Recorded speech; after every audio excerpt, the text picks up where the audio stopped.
ओम नमः शिवाय। नमस्कार दोस्तों, स्वागत है आप सभी का आपके अपने YouTube चैनल खुशहाल ज़िंदगी में। दोस्तों, पूरे साल भर यदि किसी महीने का सबसे ज़्यादा इंतज़ार हमें रहता है तो वो है श्रावण का महीना। श्रावण का महीना पूरी तरह से भगवान शिव को समर्पित होता है, जिसे शिव भक्त पूरे श्रद्धा और भक्ति के साथ मनाते हैं। इस दौरान भक्त रोज भगवान शिव और माता पार्वती की पूजा करते हैं, लेकिन सावन के सोमवार का विशेष महत्व होता है। इस पर जलाभिषेक करते हैं, भगवान शिव का रुद्राभिषेक किया जाता है। सावन सोमवार का व्रत करने से भगवान शिव जल्दी प्रसन्न होते हैं और भक्त की हर इच्छाओं को पूर्ण करते हैं। सनातन परंपरा के अनुसार देवशयनी एकादशी से भगवान विष्णु क्षीर सागर में योग निद्रा में चले जाते हैं और इस अवधि से सृष्टि का संचालन भगवान शिव संभालते हैं। यह समय चातुर्मास कहलाता है, जो पूरी तरह धर्म, तप, व्रत और संयम का प्रतीक है। ऐसे में श्रावण का महीना आध्यात्मिक दृष्टि से बेहद खास माना जाता है। भगवान शिव की आराधना से जीवन की समस्याएं दूर होती है, सुख शांति की प्राप्ति होती है। इस बार श्रावण का महीना किस दिन आरंभ हो रहा है, श्रावण का महीना कब से कब तक रहेगा और इस महीने में हमें कितने सोमवार के व्रत प्राप्त हो रहे हैं, इस पर आज की वीडियो में हम चर्चा करेंगे। वीडियो को आगे बढ़ाने से पहले आपसे रिक्वेस्ट है कि वीडियो को अंत तक जरूर देखिएगा। वीडियो अगर आपको अच्छी लगे तो वीडियो को लाइक करना ना भूलें। बात हो रही है महादेव के प्रिय महीने श्रावण की। तो महादेव के महीने में जहाँ तहाँ आप देखिएगा, इस महीने में बोल बम के नारे लगाए जाते हैं, हर हर महादेव के नारे लगाए जाते हैं। तो आप भी वीडियो को आरंभ करने से पहले एक रिक्वेस्ट है कि कमेंट बॉक्स में हर हर महादेव अवश्य लिखें। आपको बता दें कि इस बार श्रावण के महीने के आरंभ होने के एक दिन पहले एक विशेष योग बन रहा है, जिसे शिववास योग कहा जाता है।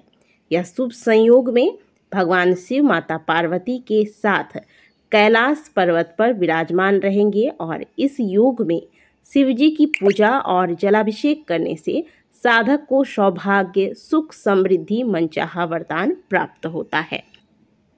हिंदू पंचांग के अनुसार अभी आषाढ़ माह चल रहा है और जून का महीना है। इसके बाद जुलाई में श्रावण मास शुरू हो जाएगा। मान्यताओं के अनुसार श्रावण का महीना भगवान शिव को बेहद प्रिय है। जब भी महादेव के भक्तों पर कोई संकट आता है, कोई समस्या आती है, तो उनके मन में यही विचार होता है कि हाँ, श्रावण का महीना आने दो, फिर श्रावण के महीने में महादेव की पूजा अर्चना करेंगी। कोई प्रदोष का व्रत आरंभ करता है इस महीने से, तो कोई श्रावण सोमवार के व्रत को धारण करता है, कोई 16 सोमवार के व्रतों को धारण करता है, कोई महादेव को प्रसन्न करने के लिए अलग अलग प्रकार के उपाय जो कि शिव महापुराण में बताए गए हैं वो करके महादेव को प्रसन्न करना चाहता है। तो एक तरह से कहें तो श्रावण का महीना महादेव के भक्तों के जीवन में एक आशा की किरण लेकर आता है। और यह भी सत्य है कि श्रावण का महीना जाते जाते भक्तों को बहुत कुछ देकर जाता है, इसीलिए तो पूरे साल भर हम श्रावण के महीने का इंतजार करते हैं। साल 2025 में 11 जुलाई से श्रावण का महीना आरंभ हो जाएगा और पहला सोमवार का व्रत इस बार 14 जुलाई को पड़ेगा। श्रावण सोमवार के व्रत से भक्तों के जीवन में सुख, शांति, संपन्नता, शादीशुदा जिंदगी में खुशहाली आती है। निसंतान को संतान की प्राप्ति होती है तथा कुंवारी कन्याएं यदि श्रावण के महीने में सोमवार का व्रत रखें तो मनचाहे वर की प्राप्ति होती है। यदि आप महादेव को प्रसन्न करने के लिए 16 सोमवार का व्रत करना चाहते हैं तो आपको श्रावण महीने से 16 सोमवार के व्रत का आरंभ करना चाहिए।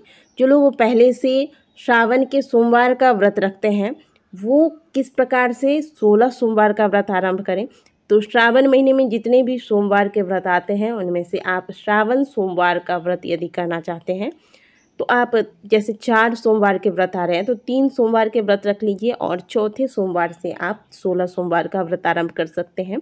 ऐसी कोई आवश्यकता नहीं है कि श्रावण में जो पहला सोमवार है उसी सोमवार से आप 16 सोमवार का व्रत आरंभ करें। आप श्रावण के महीने में जितने भी सोमवार पड़ते हैं इनमें से किसी भी दिन 16 सोमवार का व्रत आरंभ कर सकते हैं। यदि आप पहले से पशुपतिनाथ का व्रत सोमवार को, जो प्रत्येक 5 सोमवार तक लगातार किया जाता है, तो पशुपति व्रत यदि आप कर रहे हैं और यदि साथ ही आप प्रत्येक वर्ष संकल्पित होकर श्रावण महीने के सोमवार का व्रत करते हैं, तब ऐसे में क्या करें कि आप पशुपति व्रत और सावन सोमवार का व्रत एक साथ किया जा सकता है। तो यदि आप पशुपति व्रत पहले से कर रहे हैं तो जितने व्रत आपके पहले हो चुके हैं उस व्रत को आप वहीं तक छोड़कर श्रावण सोमवार के व्रत को आप कर लें।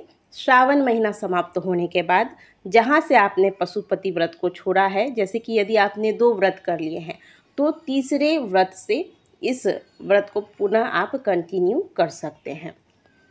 और यदि आप श्रावण सोमवार का व्रत कोई संकल्प के साथ नहीं करते हैं, यदि आपकी इच्छा होती है तो आप व्रत करते हैं या फिर केवल पूजा पाठ ही करते हैं, तो आप पशुपति व्रत को कंटिन्यू कर सकते हैं। लेकिन जो लोग प्रत्येक वर्ष श्रावण सोमवार का व्रत करते हैं, संकल्पित हो चुके हैं पहले से, और जैसे उद्यापन किया जाता है श्रावण सोमवार के व्रत का भी, तो इस प्रकार से यदि आप श्रावण का व्रत करते हैं तो आपको पशुपति व्रत बीच में छोड़ देना चाहिए और जब श्रावण सोमवार व्रत पूर्ण हो जाए इसके बाद फिर से आपको पशुपति व्रत आरंभ करना चाहिए। अब कुछ भक्त ऐसे भी होंगे जो श्रावण के सोमवार से ही पशुपति व्रत आरंभ करना चाहते हैं, तो किया जा सकता है या नहीं? तो बिल्कुल आप श्रावण के सोमवार से भी पशुपति व्रत आरंभ कर सकते हैं, लेकिन व्रत का संकल्प कोई एक ही ले सकते हैं आप। यदि पशुपति व्रत को ध्यान में रख के सोमवार का व्रत कर रहे हैं तो केवल उसी व्रत का संकल्प लिया जा सकता है, और यदि आप श्रावण सोमवार का व्रत कर रहे हैं तो आप श्रावण सोमवार के व्रत का संकल्प लेंगे। साल 2025 में पहला श्रावण का सोमवार 14 जुलाई को पड़ रहा है, दूसरा श्रावण का सोमवार 21 जुलाई को पड़ रहा है, तीसरा श्रावण का सोमवार 28 जुलाई को पड़ रहा है और चौथा और अंतिम श्रावणी सोमवार 4 अगस्त को पड़ रहा है। तो कुल 4 सोमवार के व्रत पड़ेंगे श्रावण में। यदि आप प्रत्येक व्रत करना चाहते हैं तो आपको पहले ही श्रावण के सोमवार से इस व्रत का संकल्प लेना चाहिए कि हे महादेव, मैं श्रावण के 4 सोमवार का व्रत करने का संकल्प लेता हूँ या लेती हूँ। यदि आप 4 सोमवार नहीं कर सकते हैं तो पहला श्रावण का सोमवार और अंतिम श्रावण का सोमवार कर लें, और यदि आप ऐसा नहीं कर सकते हैं तो आप 3 श्रावण के सोमवार का भी व्रत कर सकते हैं, पहला, दूसरा और तीसरा। इस तरीके से लगातार 3 श्रावण का सोमवार का भी व्रत किया जा सकता है। तो ये 3 तरीके बताए मैंने श्रावण सोमवार के व्रत को करने की। तो अपनी इच्छा व सुविधा अनुसार आप ये तीनों में से किसी भी प्रकार से या तो 3 व्रत कर लें, या तो पहला या अंतिम व्रत कर लें, या तो चारों ही व्रत धारण करें। आशा करते हैं कि दी गई जानकारी आपको अच्छी लगी होगी। वीडियो अगर आपको अच्छी लगी है तो वीडियो को लाइक ज़रूर कीजिएगा। मिलते हैं आपसे अगले वीडियो में, तब तक के लिए ओम नमः शिवाय, हर हर महादेव।